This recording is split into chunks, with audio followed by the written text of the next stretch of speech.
po, marketing. Saka things when we are getting from forest, we can sabi marketing for me to have a little bit taken income for helping families. But communities like Bulu's are not the only ones with their eyes on the rich forest resources.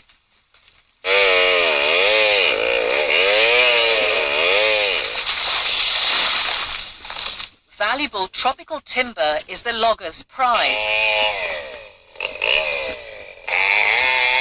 But to get it, swathes of virgin forest are destroyed, perhaps forever.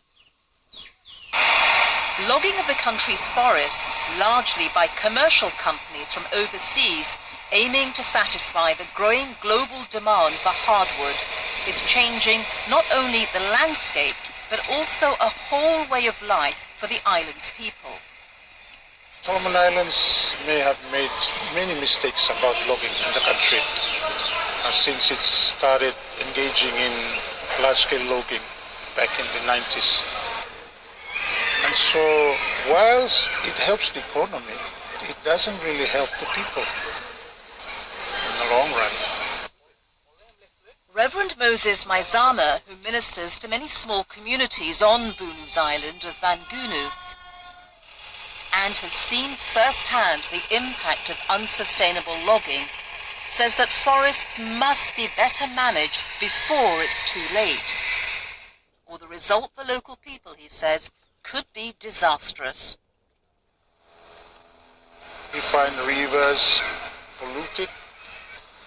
We find animals which form part of the diet of the community started to leave the place.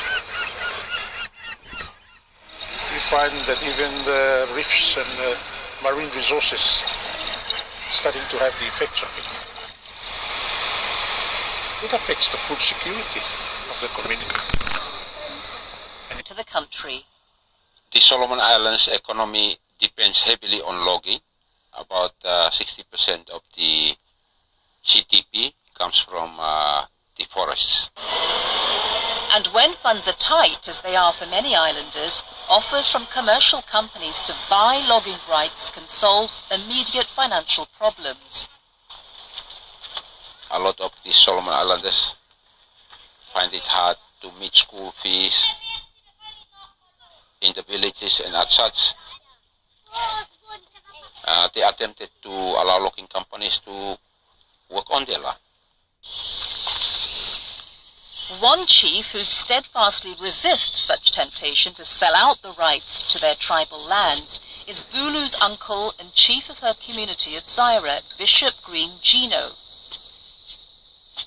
He has been approached several times with large sums of money from loggers. Money is the biggest temptation. They did try me to bribe me with money, but the important thing that since I grew up with my daddies and with my people here, that the land is not thing to be sold. Doesn't matter we are not rich, but we have to depend on the land for the future of our generation. Our young people, our children, their children's children, for the future. Where should they go if we destroy the land?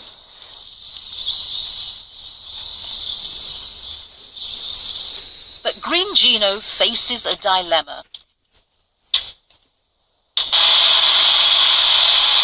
He knows that simply blocking logging companies from their forest won't work.